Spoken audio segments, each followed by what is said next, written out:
Hati-hati jemaah. Bukankah kata Allah ada dua hal perkara yang ini akan banyak memasukkan orang ke dalam neraka? Apa itu jemaah? Lisan dan kemaluan. Urusan lisan jemaah yang pertama kali disebutkan. Maka biasanya kita bercanda, Ustaz, hanya bercanda. Bercanda itu menurut engkau. Tapi apakah bercanda menurut orang lain itu seperti itu? Jemaah sekalian. Maka ingat, hati ini itu sangat-sangat riskan. Makanya kata Rasulullah SAW, innal qulub baina usbu'ain min asabi'illah yuqallibuha kaifa yasha. Ingat kata Rasulullah SAW bahwa hati itu seperti apa jemaah? Sebagaimana ia diatur oleh Allah. Kata Allah itu berbolak balik, maka akan menjadi kebalikannya. Bisa jadi kita merasa ini ternyata biasa-biasa aja. Dan memang dia udah biasa menerima candaan dari kita. Tapi ternyata apa jemaah? Itu melukai hati dia.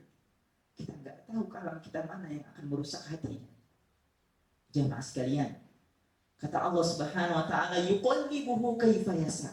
Allah itu akan mengubah hati sekehendaknya. Jangan-jangan jamaah hati kita ini yang tidak khusyuk. Karena apa jamaah? Kebanyakan merusak hati orang. Akhirnya Allah buat hati kita pun gak khusyuk lagi sholat. Makanya suka ada pertanyaan, Ustaz, kenapa sih kalau sholat itu saya kepikiran sendal terus, kepikiran sepatu terus, atau yang lainnya, nggak bisa khusyuk Ustaz, udah usaha. Nah, yang tahu jawabannya bukan Ustaznya, yang tahu jawabannya siapa? Hati dia.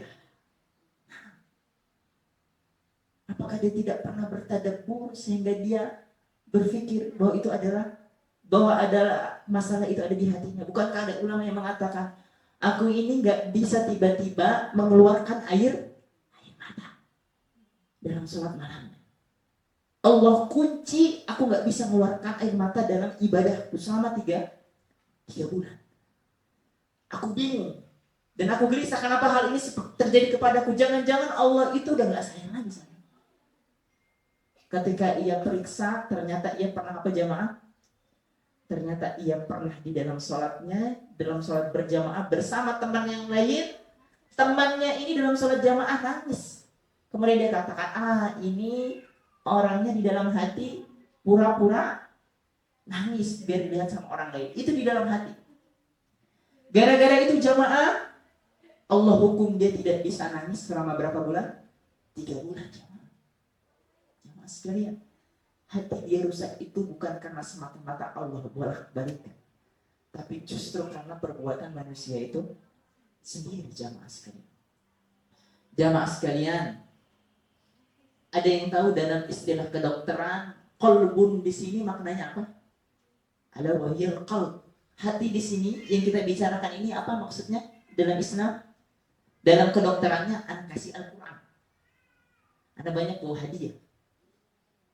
Qalbun di sini maknanya apa? Liver itu untuk membersihkan apa? Racun yang ada di dalam tubuh. Qalbun di sini maksudnya apa? Bukan hati. Apa? Yang selalu memompa darah ke seluruh tubuh? Jantung. Nah, siapa yang jawab duluan? Nah, maksudnya adalah jantung. Kalau jantung ini rusak jamaah, manusia bisa hidup enggak? Enggak, bocor aja jantungnya jamaah, insya Allah nanti penyakit-penyakit selanjutnya akan datang, jadi komplikasi. Nah jamaah, begitulah. Dalam istilah kedokteran, qalbun yang dimaksud Allah di sini adalah jantung. Kalau jantung dia bersih, jantung dia sehat, maka insya Allah ruhnya pun akan sehat.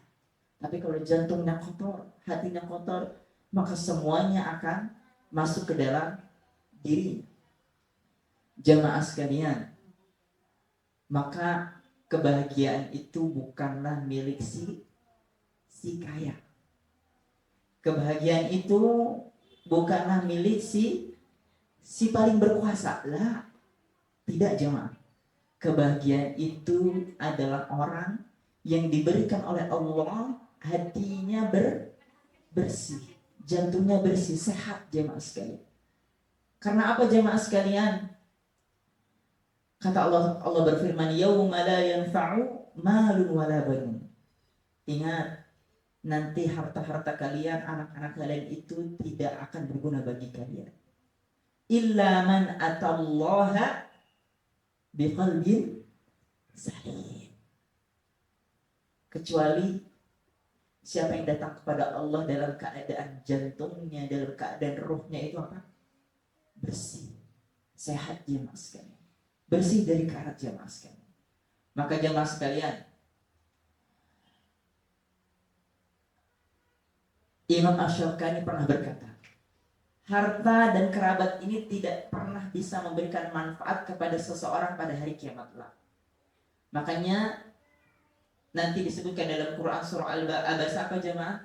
Yauma yanfiru mar'u min akhihi wa ummihi wa abihi. Nanti ibu kita sendiri dan ayah kita sendiri nggak mau ketemu kita. Anak kita pura-pura nggak kenal kita. Dan apa nanti yang menyelamatkan kita? Qalbun kita. Makanya kata Allah, innallaha la yanzur ila suwarikum wala ajsamikum walakinnallaha yanzur ila qulubikum. Allah itu nggak lihat kalian dari bentuk paras kita. Cantikkah dia, jelitakah dia, maniskah dia? Lah, Allah tidak lihat itu. Dan Allah tidak lihat yanzur ila ajsamikum, kuruskah dia, gemukkah dia, atau kalau kata orang body goals.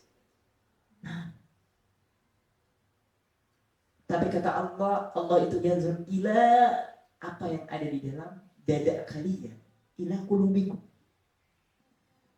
Nah, jamaah sekalian, maka hati yang selamat ini adalah keutamaan yang besar.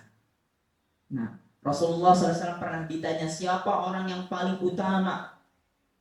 Kemudian beliau menjawab, setiap orang yang bersih hatinya dan benar ucapannya. Kemudian para sahabat berkata, orang yang benar ucapannya telah kami pahami maksudnya. Apa maksudnya? Jujur. Lantas apakah yang dimaksud dengan orang yang bersih hatinya? Rasulullah SAW menjawab, dia adalah yang bertakwa. Takwa di sini maksudnya apa jamaah? Apa maksudnya takwa dalam Islam? Disebutkan kata takwa terus. Kita ini harus bertakwa. Anak-anak, kamu ini harus bertakwa. Apa artinya takwa? Kita ngomong takwa terus. Tunjuk tangan, kasih Al-Quran. Atau mungkin plus buku 1. Ada jamaah? Apa yang maksud dengan takwa?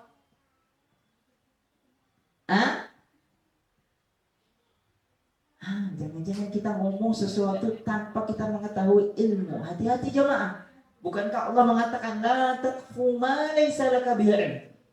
Jangan pernah kamu mengatakan sesuatu tanpa kamu mengetahui ilmunya atau artinya. Kenapa? Karena inna sam'a wal basara wal fuada kullu ulaika kana anhu mas'ula. Karena ingat kata Allah, telinga ini yang digunakan untuk apa, mata ini yang digunakan untuk apa, lisan, bahkan hati kita yang digunakan untuk apa, semua itu akan ditanya oleh Allah. Dari mana engkau dapatkannya? Jangan sampai kita ngomongin orang ternyata itu bukan sesuatu yang benar. Makanya kata Allah, siapa yang dia mengatakan orang ini ternyata dia tidak benar, maka kembali kemana? Ke si yang dibaca. Maka jangan asal bilang, wah ini kafir, begini. Kata Allah, nih orang yang ternyata dia nggak kafir, terus dia bilang kafir, maka apa yang terjadi? Kafirnya kembali ke siapa? Diri sendiri, jemaah. Hati-hati kita bilang orang ini sombong, orang ini begini. Kadar kesombongannya apa jemaah? Jangan-jangan kita yang lebih sombong. Maka apa artinya takwa jemaah? Ibu,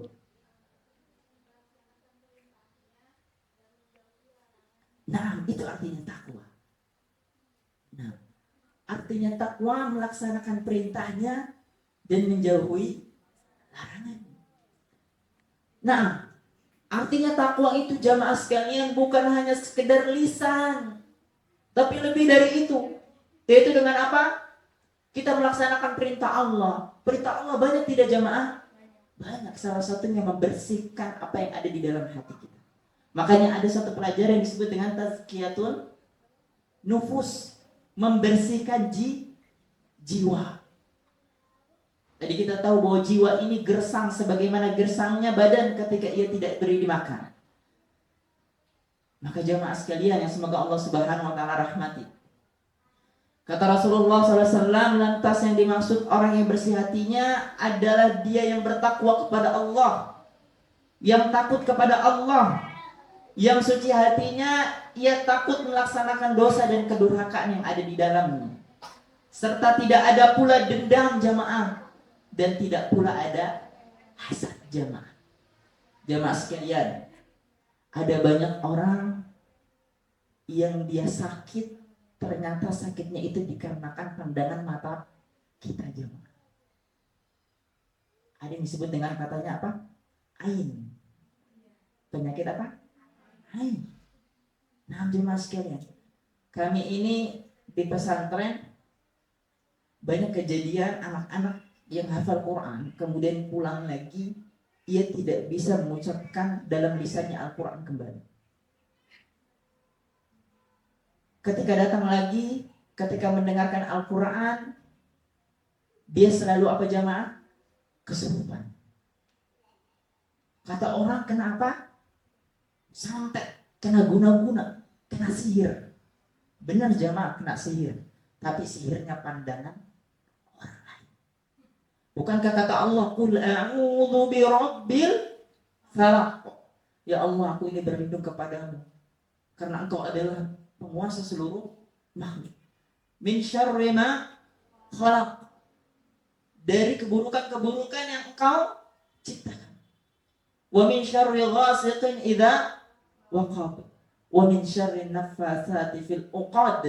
Dan dari penyihir-penyihir yang menghembuskan sihirnya ke dalam dada kita. Wa min syarri hasidin idza hasad. Dan dari orang-orang yang hasad kepada kita. Agar orang-orang tidak hasad kepada kita, apa yang harus kita lakukan? Jangan buat orang-orang mancing kita menjadi hasad. Kita sombong di dalam diri kita. Kita katakan, antum hafalnya berapa? Anu baru hafal juz amma aja baru surah Qul. Kalau anak udah sampai al-Ghasyiyah, alhamdulillah. Nah, itu gak usah dibilangin jamaah. Nah, maka kenapa jamaah sekalian? Karena ada penyakit yang namanya penyakit ain tadi. Maka kata Rasulullah SAW tadi, serta tidak pula ia dendam dan hasad.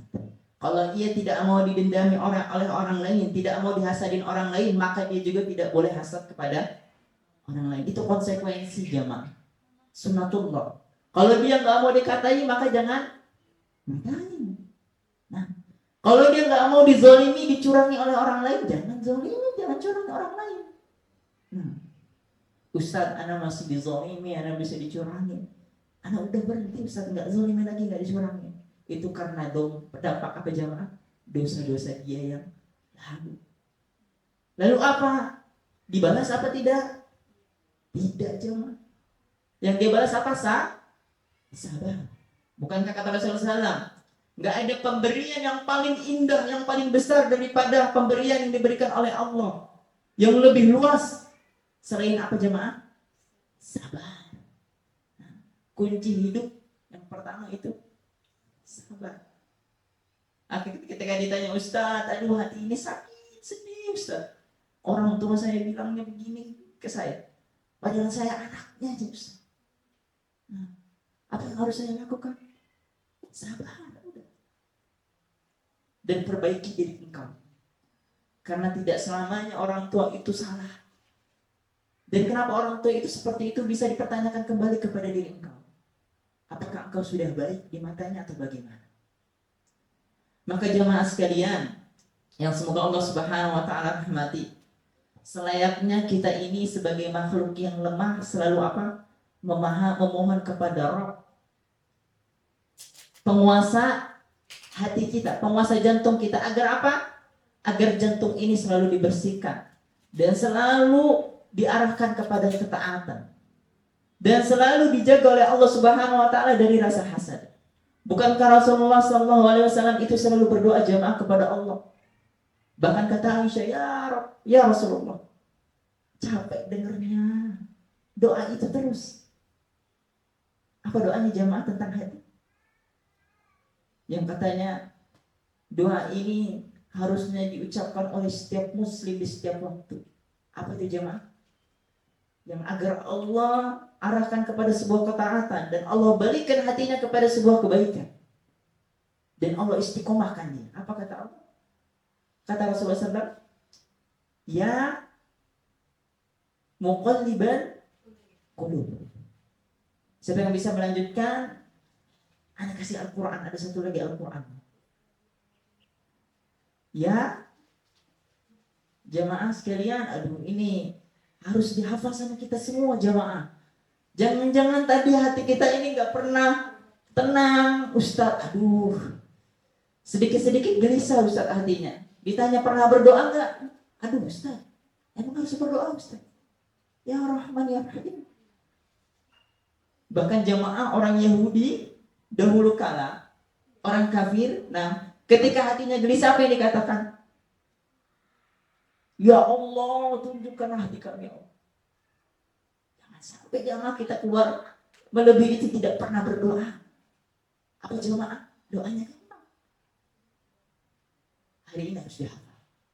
Ya muqallibal qulub, tsabbit qalbi ala din.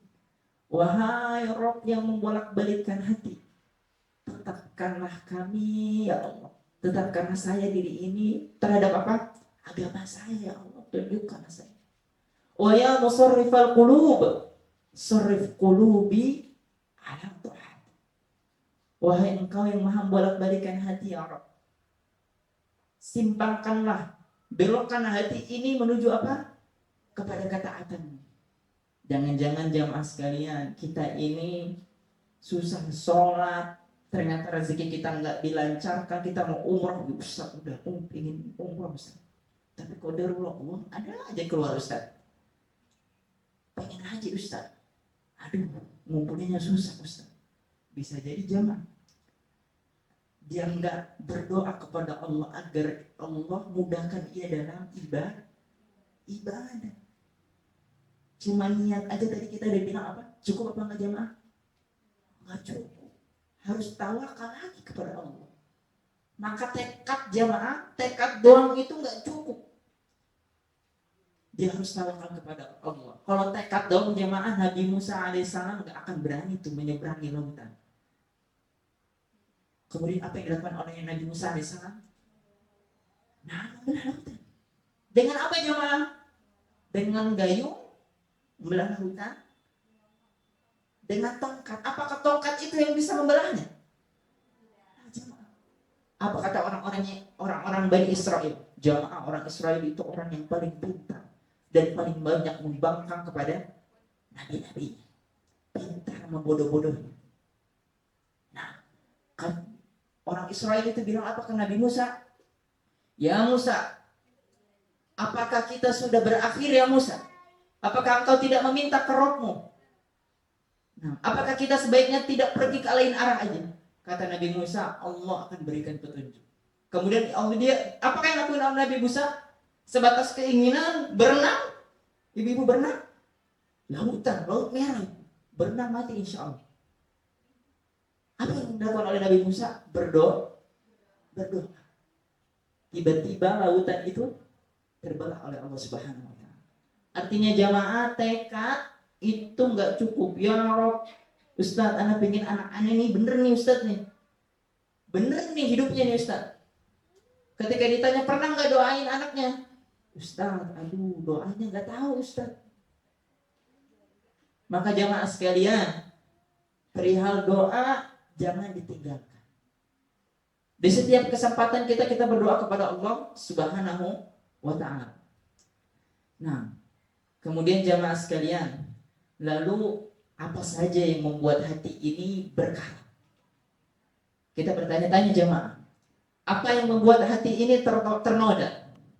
Kata Nabi SAW, jamaah sekalian, innal abda, sesungguhnya seorang hamba itu, idza akhta'a khati'ah nukitat fi nuktatan sauda. Jika seorang hamba itu melakukan satu dosa, niscaya akan ditorehkan hatinya satu noda hitam. Fa idza huwa naza'a wastaghfara wa taba. Kata Rasulullah SAW, seandainya dia meninggalkan dosa itu, kemudian dia beristighfar dan bertaubat, niscaya noda-noda itu akan semakin akan Allah hilangkan, akan Allah hapus. Wa in ada zida fiha hatta ta'lau qalbah. Apabila justru ia nambah lagi dosanya, niscaya apa, noda-noda itu akan semakin bertambah di dalam hatinya, sehingga hatinya itu akan apa jamaah? Akan menghitam. Maka kata Rasulullah SAW, wa huwarran alladhi dzakarallah kalla bal rana ala qulubihim ma kanu yaksibun. Kata Rasulullah SAW, ketika hatinya sudah menjadi hitam, sudah jadi berkarat, nah itulah penutup, kata Rasulullah SAW, bahwa sekali-sekali tidak demikian. Sebenarnya apa yang selalu mereka lakukan itu telah menutup hati mereka. Jamaah, ini kita lihat ada sebuah gelas jamaah. Ini gelas jamaah. Percaya jamaah, gelas ini Masya Allah tembus cahaya jamaah. Ini ibaratkan apa jamaah? Ini ibaratkan hati kita jamaah. Ketika kita berbuat dosa, apa yang terjadi pada gelas ini? Apa yang terjadi pada hati kita? Allah kasih apa? Satu. Cahayanya masih bisa masuk, dikasih nasihat, masih bisa lunak hatinya. Tapi ketika dia melakukan dosa lagi, sampai akhirnya apa? Hitamnya menjadi penuh. Ketika nasihat datang kepada dianya, apa yang terjadi? Ketika cahaya ke sini datang, kalau udah jadi hitam semua ini jamaah, tembus apa enggak jamaah? Enggak jamaah. Justru ini semakin mengeras jamaah. Nah, mungkin ada istilah kalau bahasa orang tua anak dablek, anak dablek banget, nggak bisa dibilang. Nah, tapi ini bukan dablek, nggak bisa dibilang. Tapi memang hatinya sudah tertutup, sudah keras jamaah. Maka hati-hati jamaah. Kita ini sebagai Bani Adam jamaah tidak terlepas dari dosa. Siapa sih di sini yang mengatakan dirinya suci? Gak ada jemaah, gak ada yang berani. Keturunan Nabi pun ditanya, dia suci apa tidak? Gak berani ngomong jemaah. Bahkan Nabi SAW juga ketika ditanya, kalau gak Allah sucikan saya, aku gak suci. Bukankah Nabi SAW pernah ditegur oleh Allah Subhanahu Wa Taala karena ia telah melakukan perbuatan yang tercela? Seorang Nabi, apa kata Allah? Abasa wa tawalla anja'ul a'ma. Jangan kamu musamkan mukamu itu di depan orang. Jangan buat asem. Kita biasanya ke anak kita pulang, tiba-tiba anak pulang dari sekolah, aduh capek masak, ini langsung asem muka kita ke suami kita, atau bahkan seorang anak kepada ibunya asem, udah capek di sekolah asem. Nah, ini Nabi SAW ditegur bukan kepada keluarganya sendiri jamaah, tapi ketika Nabi SAW sedang sibuk jamaah mengurusi umat, kemudian ada satu orang itu buta. Nah, kemudian dia nanya sesuatu tentang agama. Nabi SAW mungkin lagi sibuk, lagi capek. Kemudian apa? Nabi SAW memalingkan dengan muka basah. Langsung turun ayat jamaah. Abasa wa tawalla. Wahai Muhammad, mukamu, ingat mukamu itu. Anja'ul a'ma. Jangan kau palingkan jamaah. Maka jamaah sekalian, kita ini kata Rasulullah SAW, kullu bani Adam khata'. Setiap bani Adam itu pasti melakukan kesalahan dan dosa. Nah, pasti. Ustaz, Ana biasanya pakai dalil itu Ustaz, ketika ada yang ngelakuin dosa, Ana bilang ke orang lain, kulu bani Adam khoto, harusnya dimaklumin. Gitu. Setiap bani Adam itu salah, harusnya dimaklumin. Harusnya dia pikir, ada satu lagi, ada sambungan ayatnya lagi. Wa khairul khatta'in at-tawwabin. Yang paling baik, yang paling benar imannya adalah ketika ia melakukan kesalahan, ia tidak mau mengulangi lagi. Tawabin, bertaubat kepada Allah. Maka kata Rasulullah SAW, ketika dia tidak bertaubat, atau justru dia malah menambah dosanya lagi, hatinya lama-lama akan tertutup jamaah sekalian. Maka jamaah sekalian, dari hadis ini kita paham, kita tahu bahwa satu kemaksiatan yang dilakukan akan memancing kemaksiatan berikutnya. Makanya orang tua kita pernah bilang, Anda tuh selalu dibilang, nah jangan kamu pernah bohong sekali, ya jangan. Kenapa? Karena nanti akan bawa teman-temannya yang lain. Kalau bohong sekali jamaah, dia akan menutupi kebohongannya dengan kebohongan lagi. Dia akan melakukan sebuah cara. Bukankah jamaah sekalian ada sebuah kisah yang masyhur yang mungkin Anda nggak tahu pernah diceritakan di majelis ini atau tidak. Ada seorang jamaah penghafal Quran. Dia hafal Quran dan ahli ibadah. Ahli ibadah jamaah. Nggak pernah terputus. Dia selalu di mihrab, selalu di masjid. Kemudian suatu ketika ada dua orang sahabat. Yang dua orang sahabat ini ingin pergi jauh. Kemudian ia menitipkan adiknya kepada seorang yang ahli ibadah ini. Kenapa? Karena ngerasa aman. Ada dua rumah, yang rumah ini saling bertempelan. Rumah dia dan rumah si perempuan itu. Dia titipkan perempuannya. Dan mas sekalian, lihat ini. Ketika kita melakukan sebuah kemaksiatan, maka itu akan diikuti oleh teman-temannya. Kalau nggak segera diputus, makin bertambah. Hatinya nggak akan tenang, nggak akan merasakan manisnya iman. Apa yang dilakukan oleh orang ini? Iya, dia terima. Hari pertama, hari kedua, hari ketiga, perempuan ini aman. Dia asik ibadah dan lain-lainnya. Hingga tiba saatnya di mihrab, apa jemaah? Ada setan yang menggoda. Kenapa engkau tidak menanyakan perempuan ini udah makan belum? Jangan-jangan belum makan, habis makanannya. Awalnya gak mau jemaah. Lama-lama apa yang dilakukan jemaah? Datang bener ke rumahnya, nanya udah makan belum? Nah, kembali lagi ke mihrab. Jangan nanya makan dan minum aja dong. Tengokin, takutnya kenapa-napa. Dijawab kan tadi. Akhirnya ditengokin jemaah. Benar, diintipin sama dia. Setelah itu jemaah, sudah diintipin, kenapa nggak lihat aja, nanya secara langsung, kasih makannya. Akhirnya dia benar ikutin jemaah. Dia datang ke rumahnya, ia kasih makanan. Nah, apa selanjutnya? Akhirnya jemaah sampailah ke tahap ia menzinahi perempuan ini, diperkosa jemaah. Setelah diperkosa jemaah, dia takut. Dia takut ketahuan, hilang reputasinya sebagai seorang ustaz. Aduh, bahaya. Apa yang terjadi jamaah? Apa yang dia lakukan? Dia bunuh, kemudian dia langsung kuburkan. Sudah tadi yang pertama apa? Menzina. Kemudian yang kedua, dia bunuh jamaah, kemudian dia kuburkan. Yang ketiga, ketika datang safar, pulang dari safar saudaranya, apa yang dia bilang? Adiknya telah sakit dan mati karena sakitnya itu. Terus berbohong, sampai akhirnya kedua bersaudara ini curiga. Dia buka kuburannya, dia lihat di autopsi, ternyata dia habis diperkosa, kemudian langsung dibunuh. Ketika dicek, ternyata ustadz inilah yang membunuhnya. Kisahnya masyhur jamaah di Arab Saudi sana. Maka jamaah sekalian, hati-hati ketika kita melakukan dosa, jangan sampai nanti aja lah Ustaz, masih muda ini insya Allah. Hidup aneh ini masih sekitaran 20 tahun lagi Ustaz. Nanti kalau udah 5 tahun lagi insya Allah baru aneh tobat Ustaz. Ya jemaah, jangan-jangan hidup antum itu gak sampai 5 tahun lagi. Besok antum udah gak ada lagi di sini. tinggal nama aja.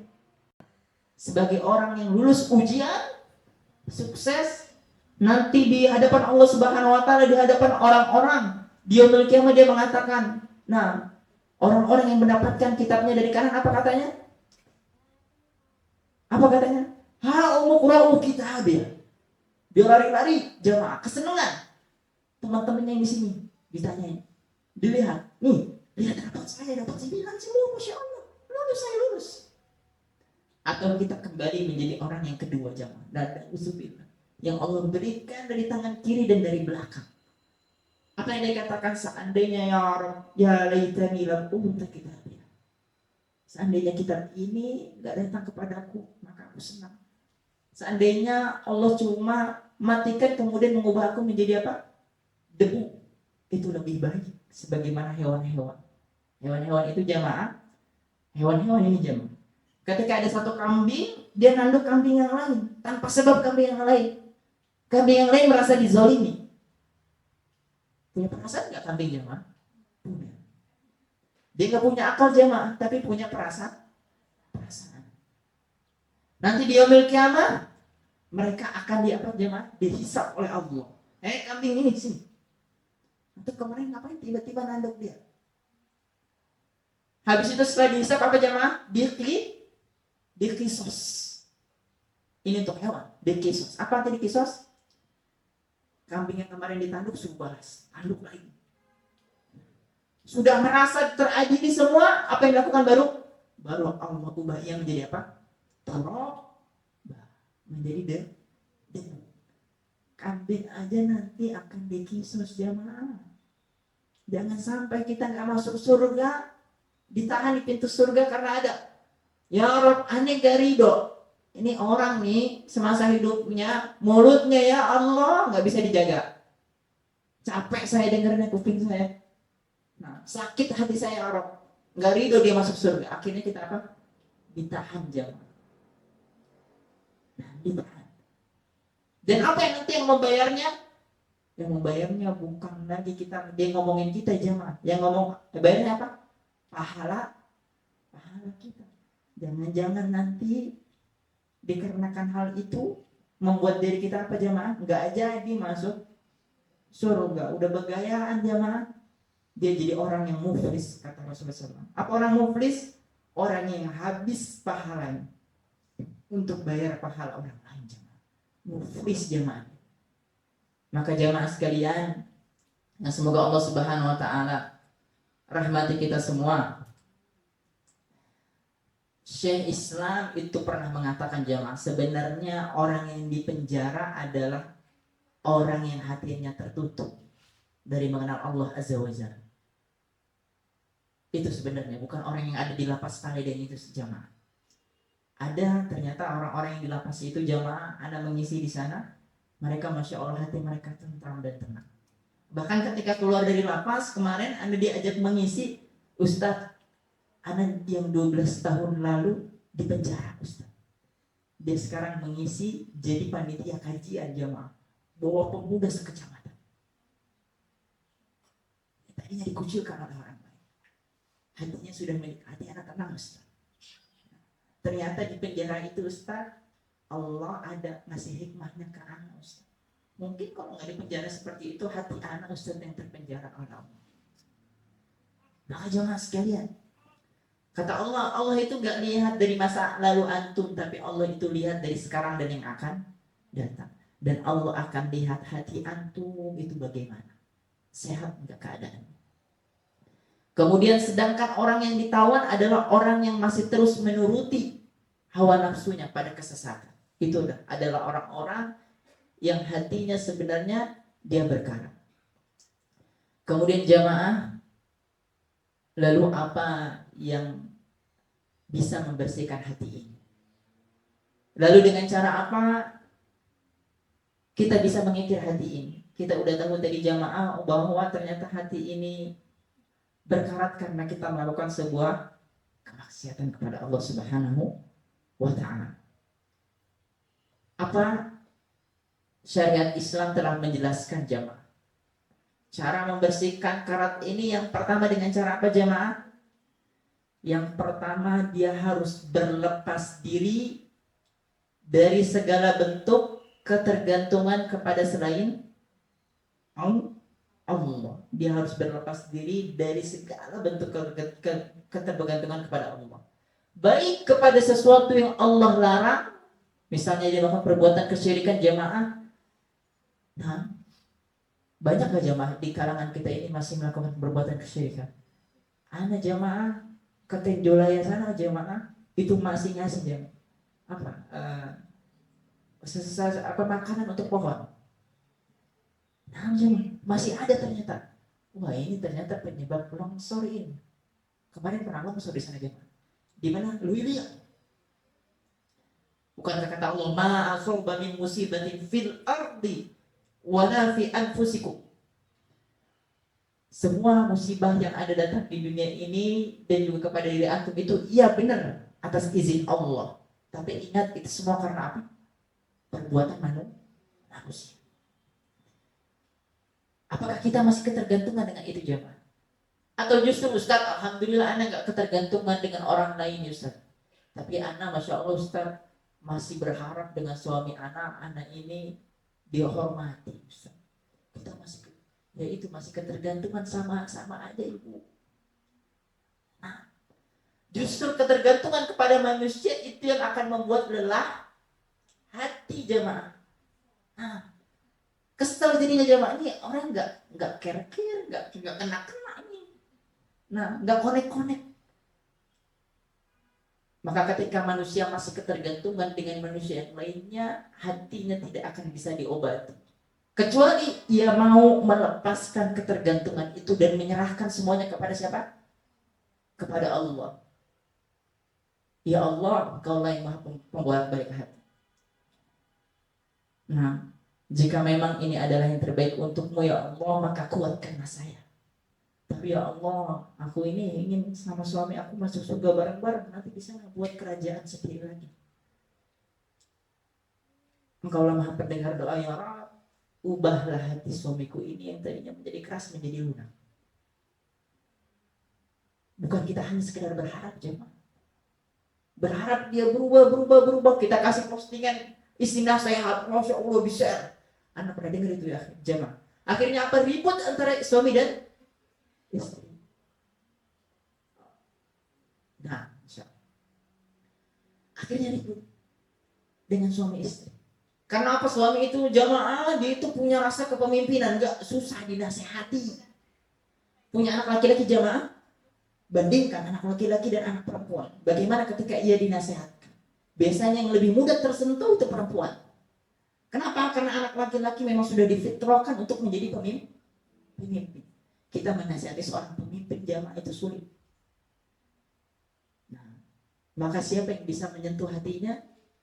Siapa yang bisa mengikis hatinya, mengikis karatnya itu siapa? Bukan ketergantungan kita kepada dia, tapi ketergantungan kita kepada Allah jemaah. Maka jemaah sekalian, yang kedua, setelah kita tadi tidak lagi tergantung kepada selain Allah, yang kedua, untuk mengikis hati yang berkarat ini harus banyak-banyak apa? Istighfar pada Allah Subhanahu wa Ta'ala. Kita ini harus banyak merenungkan jemaah. Betapa banyak nikmat yang ternyata diberikan Allah kepada kita. Ada nggak jemaah yang bisa menghitungnya? Ana ada ketemu dengan seorang nenek-nenek mungkin jemaah. Udah lebih tua dari kita semua di sini. Dia minta Ana ngajarin ngaji dia. Ustaz, Ana itu dulu nggak bisa ngaji Ustaz. Kalau harta Ustaz, Masya Allah Ustaz. Anak-anak Anda udah pada sukses semua Ustaz. Nah, ada yang sekarang paru-parunya sudah dikasih selang ya. Karena ada apa? Ada cairan yang harus dikeluarkan. Anak-anaknya semuanya dokter jemaah. Ada yang di luar negeri, ada yang di sini. Tapi ketika orang tuanya berpenyakit seperti itu, apa yang terjadi jemaah? Dia sewakan perawat untuk ngurus. 3 perawat yang ada di rumahnya dia sewakan. Dia seorang dokter katanya sibuk untuk menangani pasien. Padahal pasien yang paling berhak dia tangani siapa jemaah? Ibu dan ayah. Ada yang bilang, Ustaz kemarin untuk COVID, qadarullah semua keluarga anak habis Ustaz. Anak yang paling anak sayangi, dan ini adalah rumah buatan dia nih. Dia yang arsiteki. Tapi dia gak sempat merasakan jenazah Ustaz. Ibu anak diambil Ustaz. Suami anak diambil Ustaz. Tapi dia ibu selalu menceritakan itu tanpa ada satu tetes air mata. Yang lakukan Ustaz, alhamdulillah Allah masih kasih ketabahan kepada saya. Selalu senyum. Ibu Ustaz. Ada nggak di sini yang diuji seperti itu? Apa justru karena diujinya karena kurang sedikit? Nah, dari dirinya Allah ambil rezekinya sedikit. Nah, yang tadinya 20.000 didapatnya 10.000. Kemudian ya Rob, ini kayaknya kita anak paling sengsara di dunia ini ya Rob. Nah, jemaah sekalian, maka kita harus renungi masing-masing nikmat kita ini. Sehingga apa nanti kita bersyukur kepada Allah Subhanahu wa taala atas nikmat yang diberikan Allah. Maka kaidahnya jamaah, rumus ini kita ingat. Ketika kita melihat dunia, siapa yang kita lihat? Yang atas atau yang bawah? Yang bawah jemaah. Kalau kita lihat yang atas terus, aduh hati ini capek jemaah. Jemaah. Nah, jemaah. Anda ngomongin mungkin di kalangan ada aja jemaah. Di kalangan ustaz. Aduh ini Masya Allah dia dapat dari mana ya Allah. Uangnya kok ada aja. Nah, kok anak ini malah susah ya Allah. Padahal anak sudah bertakwa ya Allah. Udah berdakwah kemana-mana. Tapi ini nggak ada, nggak salah. Yang akhirnya apa jadinya jemaah? Capek jemaah. Maka kata Rasulullah SAW, kalau mau lihat, itu lihat bawah kalian. Ujiannya mana yang lebih parah? Bandingkan. Nah, sehingga engkau nanti bisa berhusnuzon ke siapa? Ke Allah. Oh Allah, ternyata engkau menguji seseorang itu sesuai dengan batas kemampuannya. Dan engkaulah yang maha pemberi. Dan Allah yang maha memberikan keluangan setelah adanya kesusahan. Apa kata Allah? Wa inna ma'al usri yusra. Setelah engkau dapatkan kesulitan, maka datang kemudahan. Dan kata Imam Syafi'i apa jamaah? Mihaluz zaman kathiratun la tunqadi. Kata Imam Syafi'i jamaah, ujian itu selalu berdatangan bersilih berganti, banyak sekali. Wasururuhu ya'ti kal a'yadi. Tapi kebahagiaan itu datang sebagaimana datangnya Id. Tahu Ibu Id? Idul Fitri dan Idul Adha datangnya cuma 1 tahun dua kali. Ini menandakan seorang Imam Syafi'i. Nah, itu mendapatkan ujian yang sangat banyak. Maka jamaah sekalian, penting untuk kita beristighfar kepada Allah Subhanahu wa taala dan merenungkan. Kata Allah Subhanahu wa taala, "Wa tubu ilallahi jami'an ayyuhal mu'minun la'allakum tuflihun." Dan bertaubatlah kalian kepada Allah dengan sebenar-benarnya taubat. Agar kamu ini beruntung. Jamaah sekalian, apa dalam bahasa lain taubat yang benar itu apa? Taubat sambel. Apa jamaah? Anak kasih Al-Quran ini. Nama lain taubat yang benar-benar. Yang kata Allah, tubu ilallahi taubatan nasuha. Nah, taubat nasuha jamaah. Bukan ternyata hanya sekedar taubat sambal. Apa taubat sambal jamaah? Kita ini kalau makan sambal jamaah makan seblak. Nah, anak baru kenal seblak dikenalkan istri jamaah. Ya Allah, ini perempuan Masya Allah suka sekali makanan seperti ini. Dan memang benar, banyak pengidapnya seorang perempuan. Dia bilang pedes jamaah, kesel dia sama pedesnya itu. Pedes minta ini. Tapi apa yang dilakukan jamaah? Nggak taubat dia jamaah, taubat sambal. Besoknya lagi 2 hari lagi beli lagi jamaah. Itu taubat sambal jamaah. Kalau taubat nasuha itu seperti apa jamaah? Taubat nasuha itu yang pertama ia berusaha tidak mengulangi. Yang pertama itu dia menyesali perbuatannya. Harus disesali dulu jamaah. Ada orang dia melakukan perbuatan dosa merasa tidak menyesal.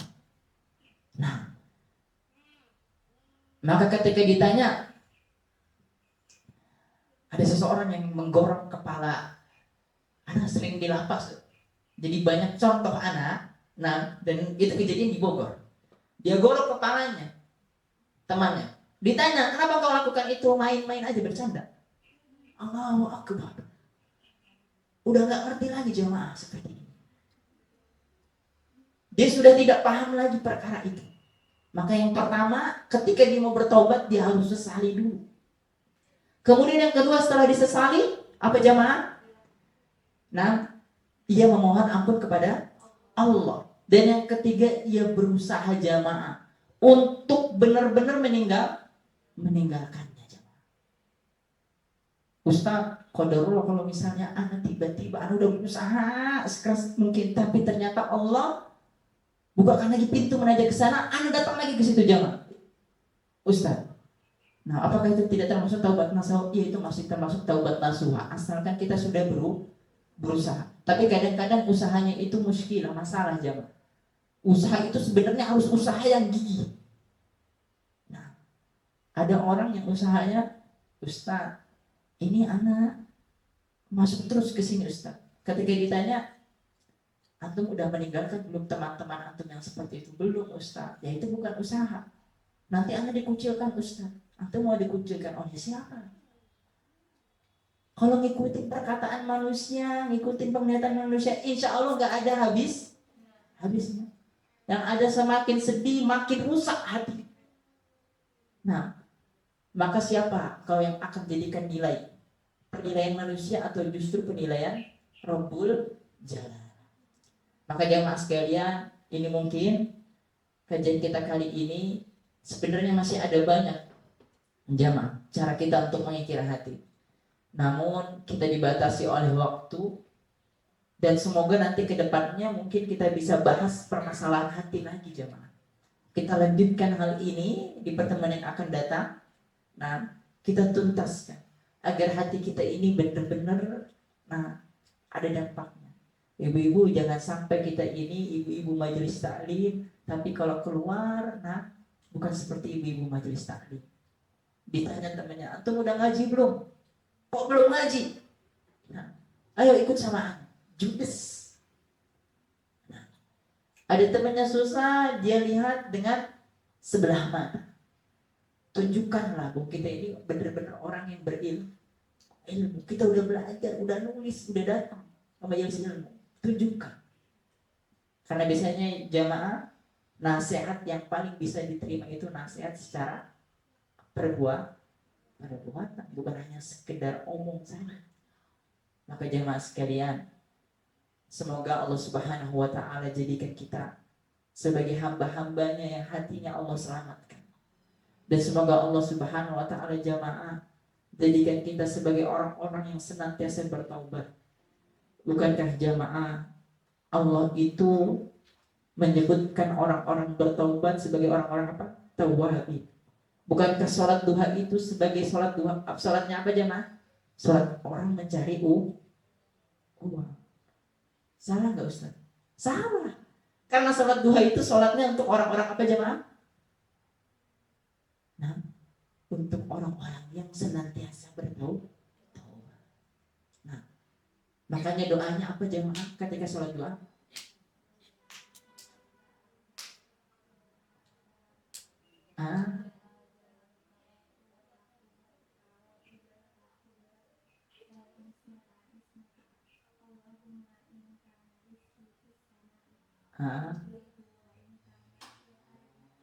Panjang Masya Allah jemaah.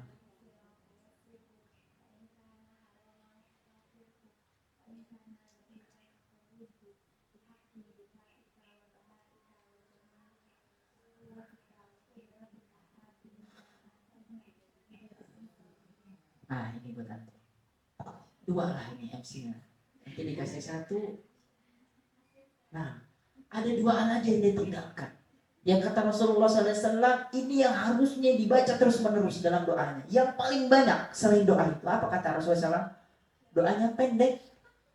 Allahumma gfirli wa tub 'alayya innaka antat tawwabur rahim. Kata Rasulullah SAW, perbanyak doa ini setelah sholat duha. Gak bisa doa yang panjang itu, doa itu. Perbanyak jemaah. Bukan minta uang, ya Rob, ini bisa sholat duha nih, katanya ini pembuka pintu rezeki. Dari mana? Nah, orang kita nggak mau selamanya di dunia ini kok. Kampung halaman kita nanti di sana. Ibu, kampung halaman kita ini bukan anak orang Aceh, kampung halaman anak di Aceh. Enggak. Ibu orang Bogor, kampung halaman ibu di sini. Enggak. Kita ini perantau sama-sama, ibu. Kampung halaman kita nanti di sana. Di sisi Allah Subhanahu wa taala di surga. Tinggal pilih aja kampung halamannya mau yang mana. Yang satu ini ke surga, yang satu ini kita tahu kemana. Allah juga kasih dua jalan, dua lorong. Ini ada dua lorong, ibu-ibu. Sekarang kita dihadapkan oleh dua lorong. Yang satu lorongnya akhirnya dengan kebahagiaan yang abadi, yang satu dengan keletihan yang abadi. Tinggal pilih mau yang mana. Dua-duanya capek apa enggak? Capek. Mau pilih yang ini capek. Ibu mau ke maksiatan aja itu harus pakai uang. Nah, capek, harus ke sini, harus ke sana. Yang mau ke surga itu sebenarnya gratis. Tapi juga capek. Tinggal pilih mau yang mana. Mau yang sini atau yang sini. Nah, enggak ada jalan di tengah-tengah, Ustaz, enggak ada. Mau pilih kanan atau mau pilih kiri. Udah selesai itu aja. Maka jamaah sekalian, barakallahu fikum, semoga Allah berikan keberkahan kepada kita dan Allah Subhanahu wa taala ganjarkan dengan kebaikan. Anda tutup majelis kali ini. Nah, sebelumnya mungkin tanya jawab. Nah, Anda tutup. Barakallahu fikum. Wassalamualaikum warahmatullahi wabarakatuh. Alhamdulillah telah sampailah kita di penghujung acara. Setelah pemaparan kajian yang luar biasa, maka kita masuk pada acara sesi tanya jawab. Kami persilakan kepada ibu-ibu yang ingin bertanya kepada Ustaz kami.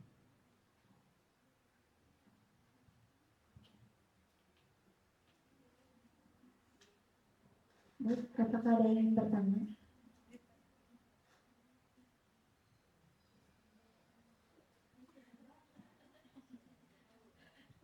Di sini enak ibu bertanya, dikasih hadiah.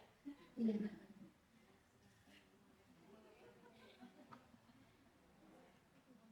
Padahal bertanya untuk dirinya sendiri.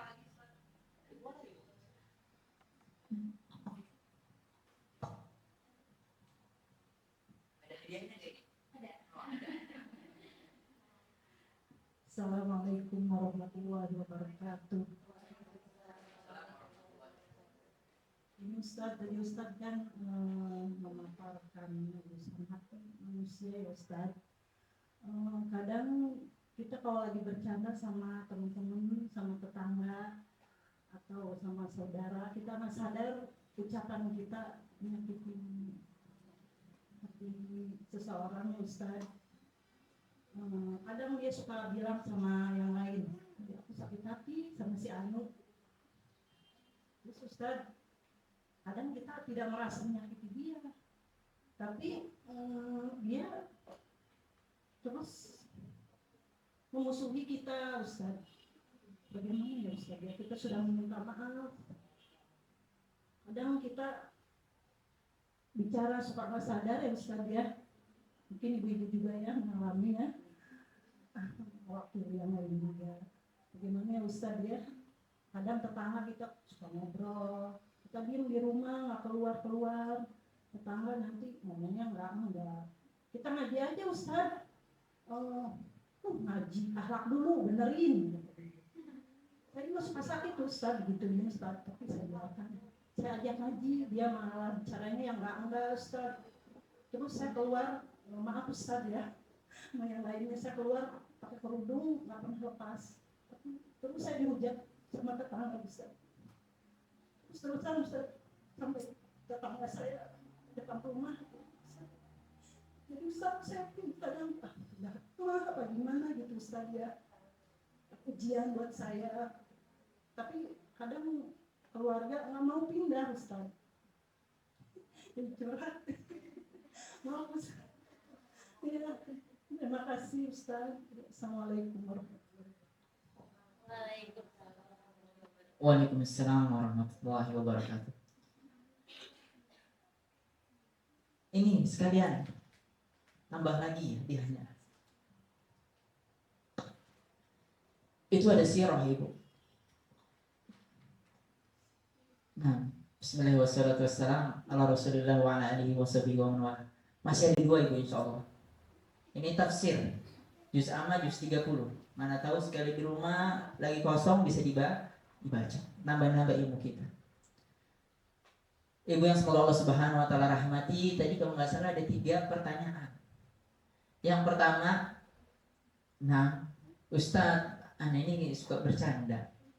Tapi ternyata dengan candaan itu Ana tidak merasa melukainya. Tapi ia terluka. Tadi makanya jadi ibu-ibu sekalian, bercanda itu tidak menghalalkan segalanya. Ada orang kadang-kadang bercanda dengan berbohong.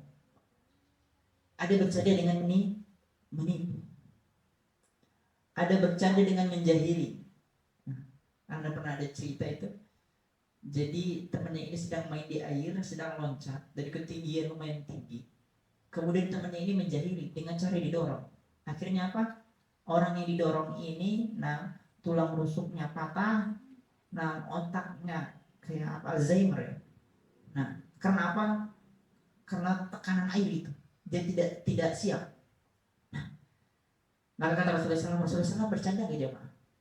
Kata Rasulullah SAW, ana khairukum li ahli wa khairukum li ahli.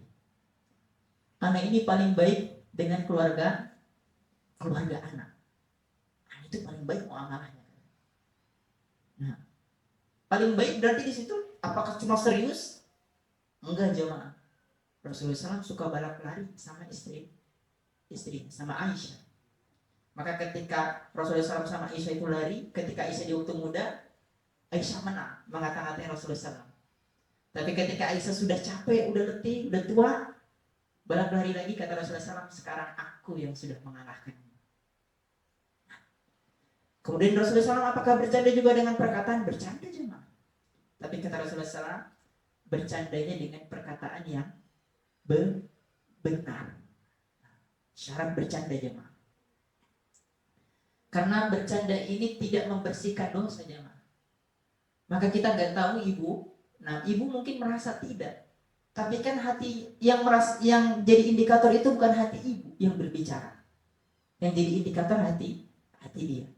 Maksud kita begini, tapi dia menafsirkan dengan cara lain. Maka kita nggak boleh buka pintu itu. Sehingga nanti orang lain menafsirkan menjadi hal yang buruk. Ustaz, tapi Ana sudah minta maaf. Iya, ibu benar perlakuan ibu. Bahwa setiap perkara yang berkaitan dengan manusia, misalnya kita menzolimi manusia yang lainnya dengan perkataan, dengan perbuatan, atau dengan lainnya, maka taubatnya nggak cukup kepada Allah. Taubatnya harus kepada siapa?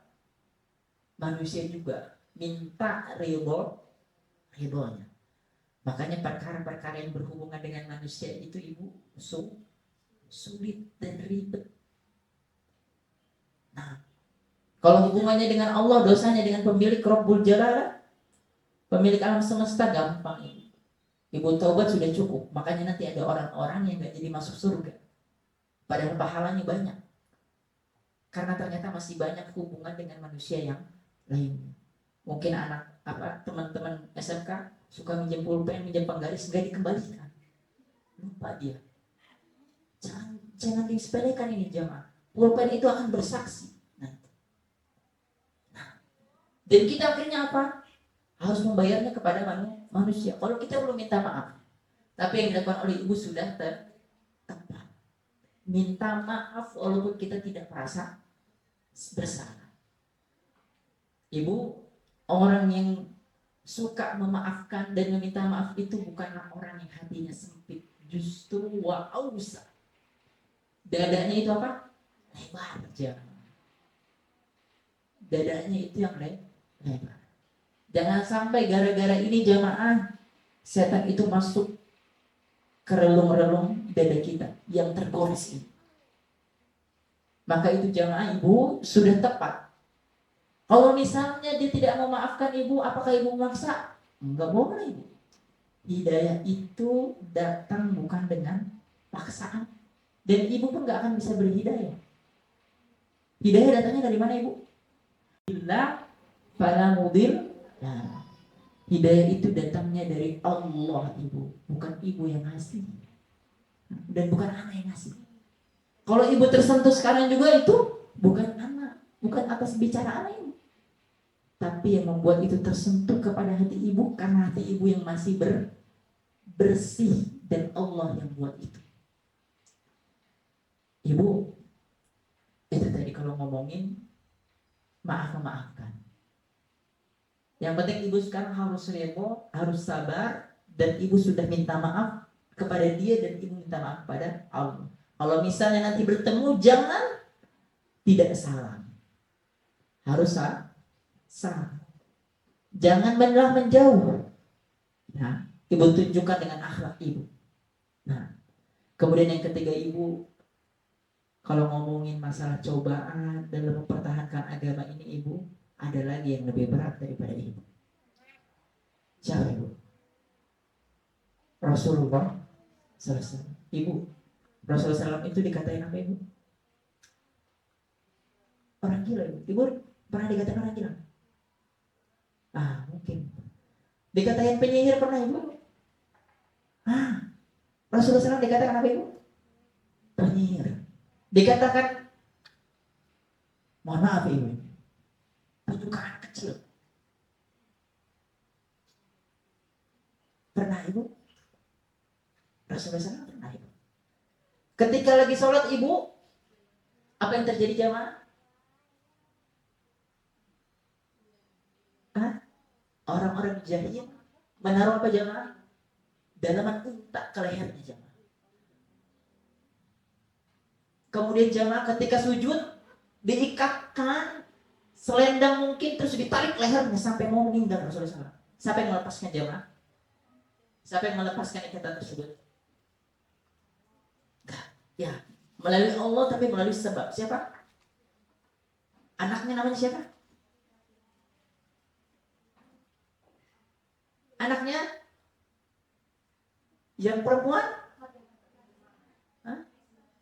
Ibu Fatimah yang hijau. Fatimah ibu. Kasih ibu. Nah, sampai mau meninggal ibu napasnya berhenti. Ibu digituin enggak? Ibu-ibu ada yang pernah digituin? Enggak aja. Jalan ke rumahnya ibu dikasih kotoran, tadi kotoran hewan. Terus sampai depan rumah. Lagi berdakwah ibu, lagi menyampaikan kebaikan, dilemparkan batu sampai pelipisnya berdarah-darah, kakinya berdarah. Apa yang dikatakan Nabi Sallallahu Alaihi Wasallam? Ya Rob, aku ini berdoa kepadamu, semoga nanti dari penduduk Taif itu keluar ulama. Nggak ngata-ngatain ibu. Nah, ibu, kalau masalah ujian ini, kadang ada orang ibu diuji dari keluarganya, dari suaminya yang tidak baik, dari anaknya yang tidak baik, dari orang tua yang tidak baik, atau diuji semuanya udah baik keluarganya, ia diberikan kesusahan dalam masalah rezeki. Semuanya baik, nah, ia diberikan ujian dari tetangga. Ujian itu tujuannya untuk apa ibu? Menaikkan derajat kita di mata Allah. Dan yakin ibu, ada sesuatu yang indah di balik ujian itu. Tinggal ibunya harus ridho kepada Allah, paham itu semua datang atas kehendak Allah, dan yakin ketika kita benar-benar masih memegang agama kita, Allah akan kasih bantuan dari mana?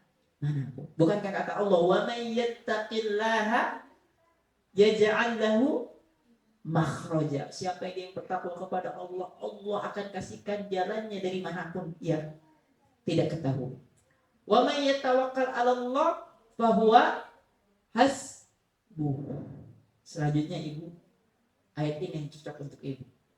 Kalau ibu terus bertawakal selain Allah, mengikuti perkataan orang lain, mengikuti pandangan orang lain, Nah, kata orang lain akhlaknya dulu, ya justru akhlak itu bisa dibenari dengan hadirnya ke majelis ilmu. Ada orang yang mengatakan, ngapain pakai kerudung, hatinya aja kotor. Justru ketika hati itu bersih akan nampak kemana? Ke seluruh amal perbuatan dia. Dia pakai kerudung, dia pakai baju yang benar, karena hatinya bersih.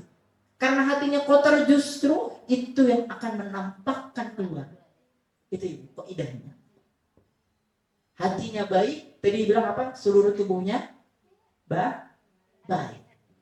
Kalau hatinya buruk, seluruh tubuhnya buruk. Dia nggak pakai kerudung, dia nggak pakai yang lainnya. Dan bagaimana ia tahu akhlak yang baik dan akhlak yang buruk kecuali dengan ilmu. Nah, maka ibu sekalian, nah apa yang kita dapatkan itu sebenarnya tidak seberapa. Insya Allah karena Allah menyayangi kita maka Allah berikan hal itu. Ibu, yang pertama tadi ibu harus apa? Harus ridho kepada Allah. Yang kedua harus bersabar karena hidayah nggak bisa kita yang beri. Walaupun dia selalu dengar kajian ustadz, ibu, ustadznya kencang suaranya, keras. Kalau hatinya nggak dibuka sama Allah, nggak akan kebuka. Dan yakinlah Allah, ibu, itu punya sesuatu yang besar untuk ibu, hadiah. Yang hadiahnya mungkin ini nggak pernah ibu bayangkan. Nah, mungkin itu jawabannya ibu sudah mencukupi. Nah, pertanyaan dari ibu. Selanjutnya mungkin yang kedua, kasihan ibu nanti hadiahnya nggak keluar ini. Baik, apakah ada yang mau bertanya lagi, Ibu?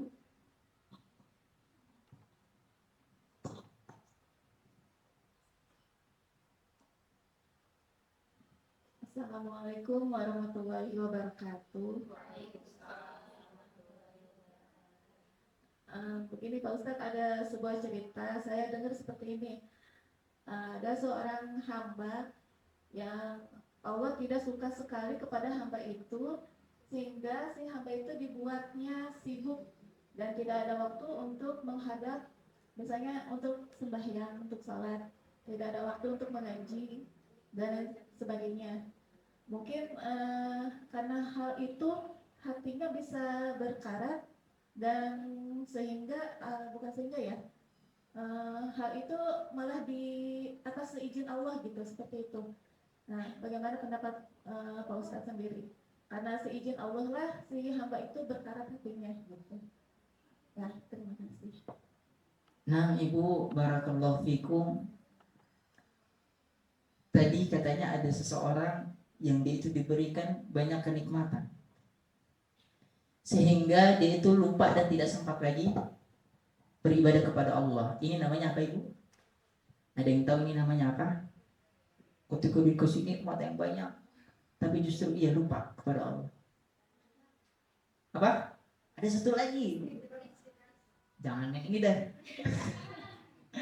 Tunjuk tangan, Ibu.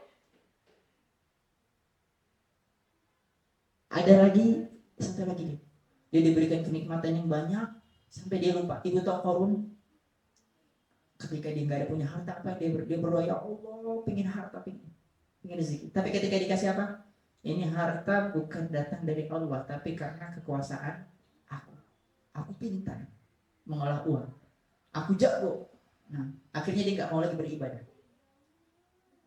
Apa namanya? Istidraj. Saya juga dikasih contekan. Nah, kadang-kadang kita nggak percaya sama orang lain. Nah, istidraj, Ibu. Istidraj itu adalah sesuatu yang ketika Allah berikan, ada dua nikmat, Ibu, yang diberikan oleh Allah. Satu nikmat, dia berikan nikmat, tapi justru dengan nikmat ini bukan dia semakin bertakwa, tapi semakin jauh dari Allah. Itu namanya apa? Istidraj. Nah, banyak orang-orang bertanya, Ustadz, ini kok orang-orang kafir kok dikasih uang banyak? Orang maksud dikasih uang banyak, aneh kok orang Islam susah. Ya karena Allah menginginkan dia semakin jauh dari Allah. Itu kenapa dia bisa menyebabkan seperti itu? Apakah karena Allah semata yang menginginkan hal itu? Enggak, jemaah. Kembali lagi itu dari siapa? Apa yang dikatakan Qarun? Bukan Allah, saya. Tapi datangnya dari siapa? Dari orang tersebut jemaah. Yang meminta Allah untuk melakukan itu. Makanya dalam Quran surah Al-Baqarah jamaah ada orang-orang yang Allah biarkan dia apa jamaah? Terombang-ambing di samudra ujian, di tengah lautan jemaah. Nggak tahu kemana lagi dia berada. Nah, tapi Allah kasih apa? Terus kenikmatan kepada dia. Tapi ia nggak akhirnya apa? Kenikmatan itu yang menutupi apa? Hijabnya antara dia dengan Allah. Nah jemaah, kadang ada orang yang Allah kasih banyak nikmat, tapi dengan nikmat itu justru membuat dia semakin jauh dari Allah. Tapi ada orang yang diberikan nikmat, tapi justru dengan nikmat ini apa jamaah? Dia bersedekah kepada Allah. Sedangkan Umi misalnya butuh apa? Nah, ada nggak yang bisa saya berkontribusi di situ? Dia berikan. Untuk kegiatan dakwah, apapun untuk kegiatan dakwah dia dukung. Ada anaknya mau sekolah, dia berikan. Bukankah itu sedekah jemaah? Sedekah yang paling utama itu ke siapa? Hah? Ke diri sendiri dulu. Ibu. Makanya kata Allah, ya ayyuhalladzina amanu qu anfusakum. Selamatkan dulu diri kamu. Baru kalau kamu selamat, kamu bisa menyelamatkan orang lain. Nah, terus kedua ke siapa yang paling utama? Apa ke orang lain? Ke Palestina? Bukannya anak nggak boleh donasi ke Palestina. Baik ibu. Orang Papua sana baik ibu. Tapi ada yang paling berhak. Kedua orang, keluarga kita jemaah. Kalau suami yang paling utama sekarang ke siapa? Ke istri. Istri kesebaliknya ke suami. Kemudian kepada anak-anaknya. Kemudian kepada orang tuanya. Kemudian kepada siapa? Keluarga dekatnya dulu. Ini keluarga dekatnya miskin jemaah. Susah. Mau minjem aja ya Allah. Uang gak dikasih, tapi cacian dikasih. Jangan. Tapi giliran ada orang lain, Masya Allah, yang susah sedikit, dia bantu. Salah, kebalik jemaah. Justru yang pertama dibantu keluarga, deket dulu tuh. Kakak kita kan, gimana kabarnya kakak kita? Adik kita gimana ini kabarnya nih? Nah, maka jemaah sekalian ada orang-orang yang Allah berikan nikmat, justru ia semakin apa? Bertakwa kepada Allah dan semakin beribadah. Kalau lihat orang seperti ini jemaah, berarti Allah itu menginginkan dia kepada kebaikan. Tapi justru jemaah, ketika ada orang yang Allah kasih terus nikmat, nah tapi justru ia semakin jauh dan semakin lupa. Jangan-jangan itu terjadi pada diri kita sekarang nih jemaah. Ingat, itu pertanda jemaah. Allah nggak kita segera sadari, maka benar-benar akan dibelokkan oleh Allah kemana? Ke sesuatu yang Allah tidak sukai. Dan Allah tinggalkan. Makanya ia nanti terombang ambing di tengah lautan. Siapa yang meninggalkan duluan? Dia. Allah nggak pernah meninggalkan hambanya duluan. Makanya kata Allah, seandainya hamba itu datang kepada aku di saat dia susah, berdoa di saat susah, maka apa kata Allah? Aku akan ingat dia ketika dia susah dan ketika dia bahagia. Ketika hambaku itu ia datang kepadaku dalam keadaan berjalan, apa kata Allah? Allah akan datang kepada dia dalam keadaan berlari kencang. Ketika ada hambaku ini datang kepada aku dengan cara berlari, maka aku akan datang apa? Lebih cepat lagi jemaah. Yang meninggalkan itu bukan Allah, yang meninggalkan itu dirinya, yang lupa terhadap siapa sang penciptanya. Maka itulah yang membuat dia dibiarkan oleh Allah dalam keadaan terombang-ambing. Dan salah satunya ketika hatinya sudah berkarat dan sudah keras ini, sehingga cahaya itu tidak lagi masuk ke dalam hati. Nasihat itu tidak masuk lagi ke dalam hati. Nah, dan Al-Quran yang didengar tadi itu tidak lagi menenangkan hati dia. Justru musik-musiklah yang itu menenangkan hati dia. Padahal itu nggak tenang juga. Dia lagi galau, dia dengerin musik galau, akhirnya tambah galau, akhirnya bunuh diri. Nah, ya. Maka beda dengan Al-Quran fungsinya. Kata anak kita tadi, ada bizikrillahi tatma'innul qulub. Wahai hamba-hambaku, apakah kalian ini tidak cukup? Dengan perkataan Allah dalam Al-Quran, hati kalian menjadi tenang. Ibu, kalau kita masih mendengar nasihat, mendengar Al-Quran, hati kita menjadi tenang, tentram, nyaman. Ingat, berarti Allah sangat sayang kepada kita. Maka kita tidak boleh meninggalkan siapa? Allah. Jangan. Kadang Allah ingin menguji kita itu justru ingin apa? Semakin dekat dengan hambanya. Ini orang kalau nggak diuji nih, pernah Ustaz? Ada yang bilang, Ustaz, itu udah selesai hutang yang satu. Besok datang lagi hutang yang kedua. Belum selesai datang hutang yang kedua, Ustaz. Datang lagi hutang yang ketiga. Nah, tapi gara-gara itu Ustaz, anak sholat malam nggak pernah putus. Nah, bisa jadi Allah menginginkan itu dia terjadi pada dia karena apa? Karena Allah ingin dia selalu berduaan dengannya di kala malam. Nah, jemaah, kadang ada orang-orang yang diuji dengan musibah, dengan rasa sakit, dia semakin dekat. Lulus dia dari ujian jemaah. Makanya orang yang meninggal dalam keadaan sakit, itu apa dikatakan? Syahid. Tapi ada sebagian orang-orang yang dia diberikan nikmat, diuji sama Allah. Kata ibu tadi, diuji dengan sama dan apa dari Allah, berupa nikmat yang banyak. Dia nggak lulus, nilainya 0 atau remedial.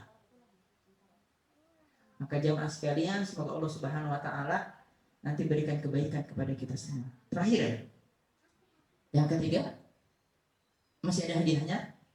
Masih ada hadiahnya. Semoga mencukupi pertanyaan yang kedua ya Ibu. Jawabannya. Baik, Ya. apakah ada yang ingin bertanya? Satu pertanyaan lagi. Ada? Atau kita cukupkan saja Ibu? Nah, tapi nanti itu hadiahnya gimana? Oh, dikembalikan ke sekolah. Sayang Ibu ini dikembalikan. Nah, Anda tanya aja Ibu. Kalau ada yang bertanya, Anda tanya. Ibu sekalian. Nah, tadi disebutkan bahwa doa untuk sholat duha itu bukan meminta rezeki doang, meminta agar Allah menerima taubat kita. Ada yang hafal doa tadi yang disebutkan? Yang Anda sebutkan? Nah, kalau nggak ada yang hafal doa di majelis kemarin untuk anaknya menjadi anak yang soleh, yang pendek sekali. Ini murojaah Ibu. Jangan-jangan kita kemarin kajian udah dikasih doanya, dia nggak berdoa juga sama untuk anaknya. Boleh coba Ibu lanjutkan.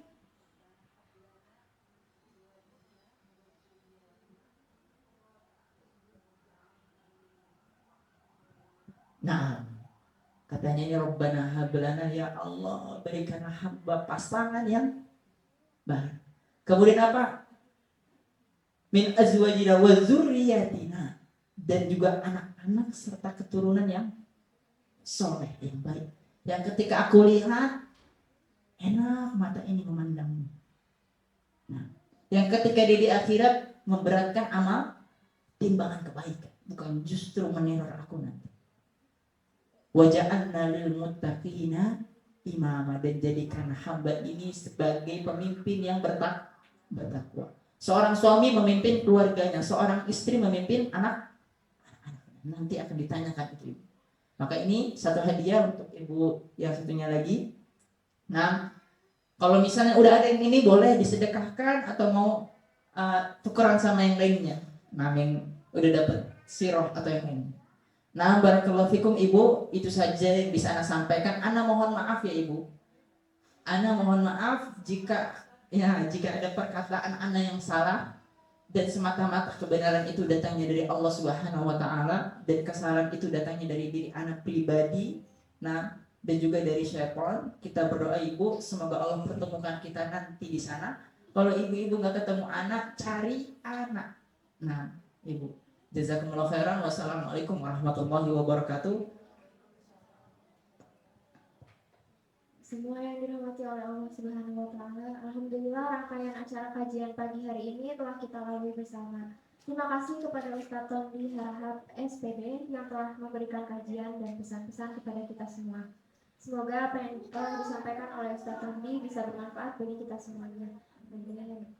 Untuk mengakhiri kajian pagi hari ini, mari kita tutup dengan membacakan hamdalah Alhamdulillahirabbil alamin dan doa kafaratul majelis bersama-sama. Subhanaka Allahumma wa bihamdika asyhadu an la ilaha illa anta astaghfiruka wa atubu ilaik. Terima kasih atas kehadirannya semua. Semoga kita bisa berkumpul kembali di tempat ini. Amin ya rabbal alamin. Kami selaku pembawa acara meminta maaf jika ada kata yang salah yang kurang menyenangkan di hati hadirin semua. Terima kasih, wabillahi taufik wal hidayah. Assalamualaikum warahmatullahi wabarakatuh.